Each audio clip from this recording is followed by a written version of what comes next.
Hi, this is Gary from Texas Zone 8B. I'm talking to you from actually the hospital. It has nothing to do with my talk today. But I thought I'd just give you a little rundown about composted manures. It's one I've thought a lot about. I am going to come on and tell you I'm not a fearmonger. I'm not one that's going to stand here and say, hey, if you do this, you're going to die or anything. I know I seen a video about a year and a half ago, March of 2022, that said, you need to prepare now. There's going to be supply shortage changes and all that. And in the last segment, they say prep or die. That's been a year and a half ago. There hasn't been any shortages. You can get anything you want in the grocery stores. And, I don't want to be that person. Their word channel was from Texas, but they weren't native Texans. But anyway, did want to talk to you just a little bit about composted manures, because a lot of times people look at, hey, it's been composted, it's safe. And that's not necessarily true. The first one I'm going to talk about is safe for you, the person.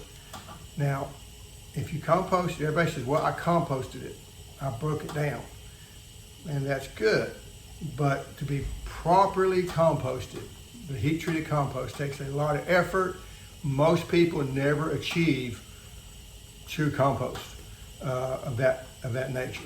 To do that, you got to add your browns and your greens and mix them together, get the proper temperature, get the proper moisture going, and then your bacteria takes over. It produces a lot of heat, so much heat that if you put dry compost and wet compost side by side, it can start a fire. Okay, we're not talking about something that just heats up a little bit and it's warm. We're talking something that's hot. And that will produce enough heat that will kill the bacteria and kill the weed seeds.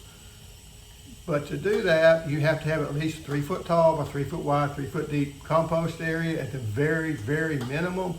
To be more practical, it's going to be a 4 by 4, and that has to be mixed. It has to be mixed for several weeks. I don't know exactly how long the weeks, because I never could get the heat to start up. Now, if you buy compost from some place that makes the compost, or if you buy it in a bag, that stuff is supposed to be heat-treated compost, or it should be okay to apply to your garden and then plant right after. But if you don't, you do run a risk of salmonella, you run a risk of E. coli, listeria. I do know listeria, it gets inside the plant, so you can't say, well, we're going to take the lettuce and we're going to wash it off real good. You can't wash off listeria because it's actually inside the plant. And you may say, well, I've been putting manures on my garden for many years. I've never had any problems, and bless your heart, that's good. And you may continue not to have a problem with it. However, one thing to think about, and if you're going to do your risk assessment of what you're doing, just remember, not everyone has a good immune system today. A lot of people, if you're on cancer treatments, chemotherapy, whatever, you don't have a good immune system. But also, if you've ever had a transplant, or know anybody had a transplant, they've always had a compromised immune system. They'll have a compromised immune system till the day they die. Okay, they'll always have that, 'cause that's what keeps them alive. The other thing we're seeing a lot of is your autoimmune diseases. You'll be seeing sarcoidosis, and lupus, and some of the other type of autoimmune systems that seem to be getting more and more prevalent. The treatment for that is they give you the drugs, and it most of the time will reduce your immune system, your immune response. So you're now more susceptible to those things. So instead of you get some E. coli or something, and a normal person would get sick, and these people are going to either wind up in the hospital or could be winding up dead. And I just want to to emphasize again, if it's done correctly, there shouldn't be a problem. I do know one guy that was in the industry. He's in the seed industry. He will not put any manure compost on his garden because he's scared to death. He's I think a kidney transplant. He said, I will not put that on there. Instead, he uses blood meal and some other things to get. And he's an organic farmer or gardener, but he does not use any manures. Now, me personally, I still use the manures. I don't even try to compost them because I know I can't get that heat up. There is a way to do it that is supposed to be safe. There's a thing called PHI, that's pre-harvest interval of anything that you put in your garden. That's going to be, usually it acts as a pesticide. If you're putting out a fungicide, like I think Daconol for tomatoes, you've got either 3 or 5 day pre-harvest interval. What that means is whenever you put that chemical out, you're supposed to wait that, and let's say it's 3 days, you have to look on the label, see what it says, either 3 or 5 days, but you have to look on that label and say how long you're supposed to not harvest that plant. That does not mean I'm gonna put the chemical out, 5-day pre-harvest interval, at 3 days, I realize it's gonna rain, so I'm gonna pull the tomatoes, let them ripen inside. And that's not a pre-harvest interval, because many times the sunshine, the moisture, and all that is what helps break down those chemicals. For non-heat treated composted manures, that comes from ruminant animals, horses, it's 120 days, 4 months, that you're supposed to apply that manures to the ground before you harvest a crop off of it. So down south, we just put it out in the fall, spring garden's gonna be fine. Or you can put it out in the late winter, like if it's tomatoes, you put it out 2 months before you're gonna plant the tomato transplants, you get your 4 months. Now, if it's, and this is for raw vegetables. Now, if you have a plant that's growing above where it's not gonna get splashed on, like maybe pole beans, or maybe if you trim your tomato plants up to about 18 inches, don't let anything sit below 18 inches, you can get by with 90 days. Is what the PHI is for stuff that cannot get contaminated by the soil. So just keep that in mind, that when you put your manures out, they can cause a problem. And it's not safe just because it's organic. It is the manures, they do carry diseases. And especially if you have somebody in your family really old, sick, or have a young child that's like under 3 years old, if you don't have a good, strong immune system, especially, be careful. Thank you. Okay, now for part 2, something being in the hospital, sometimes people walks in on you, But anyway, second thing I want to talk about is whenever you get the compost, and this is all compost, doesn't matter if it's been heat treated, all compost have the potential to have this in it, and it's the herbicide contamination. And I'm going to kind of go through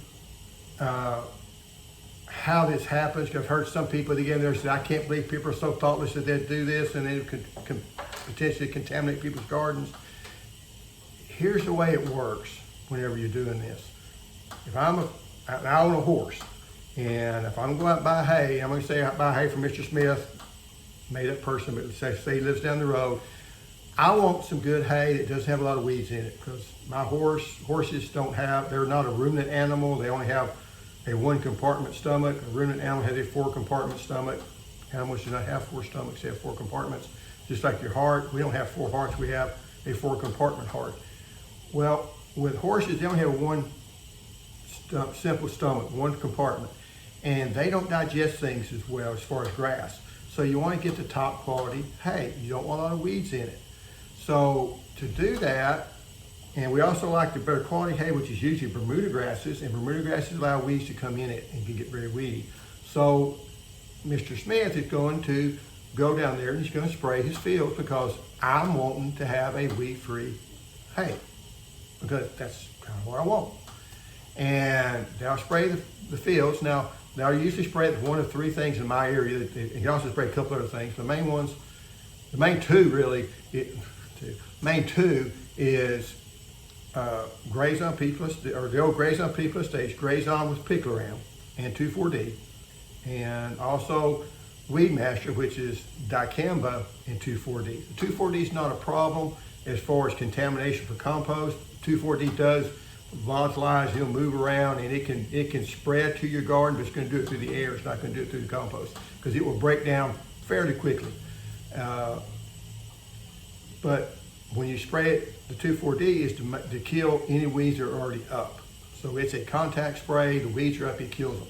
But anything that's not up, that's where the pre-emergents come in, and that's where the dicamba and the Picloram, and there's another called Graze-On Next, and it has a different one. I think it's the old Reclaim herbicide, but it is just that herbicide. It does not have 2,4-D in it.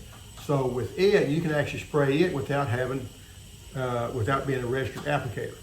So you don't have to have a private applicator's license to be able to spray that. So some people on smaller acres will use that. Now on these labels, when you spray it, it says if you spray this chemical, you should not use this product that comes off of it, the hay that comes off of it, for compost. Here comes the rub. I don't care to compost, let's say. I'm going to take the deal, and let's say I don't have a stable, but let's say I kept my horse in a stable. I take the hay up there, I feed the hay in the stable, the horses eat it, it's all fine and good. But what happens is, when somebody comes by the stable and say, hey, I need some compost, and the guy on the stable said, well, I got some outside. So you can take that manure, put it in the back of your truck, haul it off, or some company comes by and buys it. Now, he doesn't know what I've sprayed or what Mr. Smith has or has not sprayed the stuff with. So he may pick up some that's from my horse that has these chemicals in it. These chemicals are water soluble, so like they pick around, it will move. So what tends to happen, I think, and this is my belief, is that you throw that manure on top, get a rain, it all goes down to the bottom. Where are you going to get the compost from? You're going to get it from the bottom because it's been composted more. It's actually been breaking down, so that's the good stuff. And you get it from the bottom and you put it on your garden. If it's in-ground garden and you spread it out very thin, you may never notice it. It may never show up. If you put it in a raised bed and you put a nice thick layer on it, you get more chemical in it, then it shows up and it starts killing a lot of times the seedlings. Sometimes I've heard that it can let the plants get up a little bit taller. I used to think that, once it was up, a week, if it hadn't showed any signs of distress, but that you're okay. But one person said it could take 4 to 5 weeks for it to show up. And that's if you got minute amount, it just slowly builds up in the compost inside your plant. It only affects your broadleaf plants. Now I say only because most of the things you grow in a garden is broadleaf. Your peppers, your beans, your tomatoes, those are very susceptible to these chemicals because they're just tender with them. Out in the field, they last about 6 to 8 weeks. But in that compost, you may have a higher concentration, so they may last longer. So when you test for it, plant some beans. If they survive for 3 or 4 weeks or a week without, or if they survive a month without showing any problems, you're good to go. So what happens if you get some contaminant? You go out and you buy that compost and it's contaminated. Okay, you put it out in your garden. You see that it's starting to kill the plants. This stuff does break down. Sometimes it takes time. And here's my personal belief. This is because you read the label, a lot of times it may take 10 years. Okay, that's worst case scenario. All right, and I'm not going to say you couldn't get something that you got some really contaminated compost. It might take that long. I'm not saying it wouldn't because, I'm a certified nutrient management specialist, but I'm not a specialist in compost. I'm more just telling you how to fertilize your pasture and your hay fields. But from what I've seen, what you want to do is, I got an area that I think's it's got the herb, it's contaminated. Grow a grassy type plant. Mainly it's going to be corn.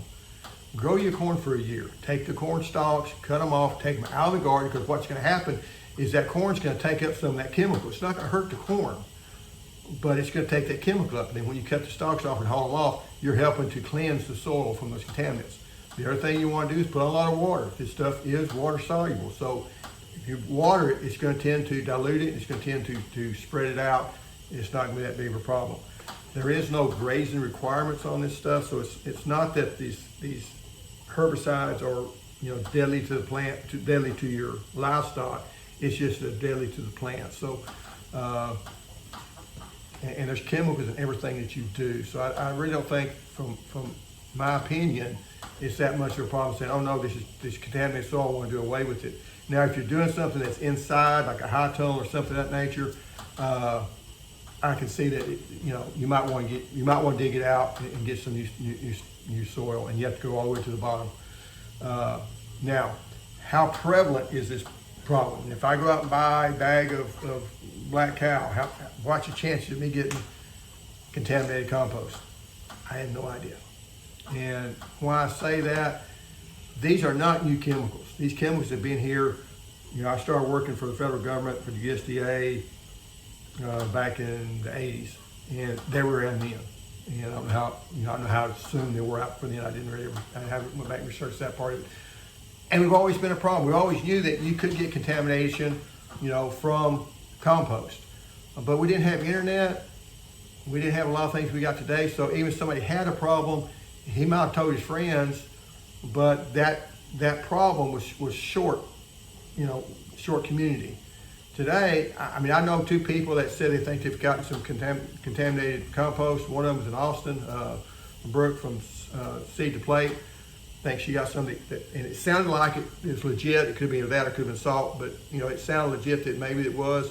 And then Deep South Homestead out of Mississippi said that they had gotten some contaminated soil, and it said it affected stuff later. And he pulled everything out. He doesn't put any manures on the soil after that. Compost is a great thing. Manures are a great additive to your garden. But there is a risk there. And you have to, I wish I could tell you that, hey, you have a certain percentage chance of getting that contamination. I don't know what that is, and I don't know if anybody really knows what that is. But there is a potential problem there. You have to make it for your own mind. Is it worth the risk? Would I put compost on my garden? I do. I don't necessarily put it in the raised beds. I do put it in the regular garden because it's good stuff. We've always pushed, or I say we, the agriculture community, garden community has always pushed compost. Why? Because it works. We push, compost has been pushed before organics was ever thought of. Okay, in the 70s and 80s, it's, hey, put compost. Compost is good. I knew growing up, we used to take the goat manure and put it on the flower beds, and man, stuff would just blow up and grow really good. So we've always known it works. Now it's just, we know a little bit more about, there is it could be a certain problem. Be leery, I would say, of getting compost from a horse barn, and just for the fact that horse people tend to buy hay that's probably sprayed more than what somebody that has cows. If you have guys who have cows, there's a less chance that the hay he's buying, especially if it's Bahia grass, it might not have been sprayed with anything. Whereas the chances of horse people having it is much greater, just because horse people want better hay. I wish I could tell you, here's what you can do. If you're wanting to put out some hay for a mulch, put out your alfalfa, because alfalfa is very susceptible to these chemicals also, so it's not going to have it in it. Alfalfa might have been sprayed with Roundup, but Roundup breaks down really quickly. 3 to 5 days it's broken down, so it's not going to cause a problem. Now, if you believe the hype on TV that Roundup's just a horrible thing, if you're spraying it, it might cause cancer, but it does break down real quick, so it's not something that's going to linger. It's not something that, hey, it's been sprayed with it, it's still active, you eat it, at least I don't think it does. I haven't seen anything that translated. And you have to remember that people putting stuff on TV is also people making money off the lawsuits. So anyway, that's a different discussion, but again, just be careful and just know the risk. And know that, yes, it could be a problem. And if you have a problem, then you might be able to identify it early on and start trying to do some remedial things. Do you want to try to add extra water? Do you want to try to, plant different crops to mitigate the problem that you have? But anyway, hopefully this has been helpful and kind of explain how we got here and any potential problems that you may have. And again, I'm not anti-compost, but there is risk. Anyway, thanks for watching.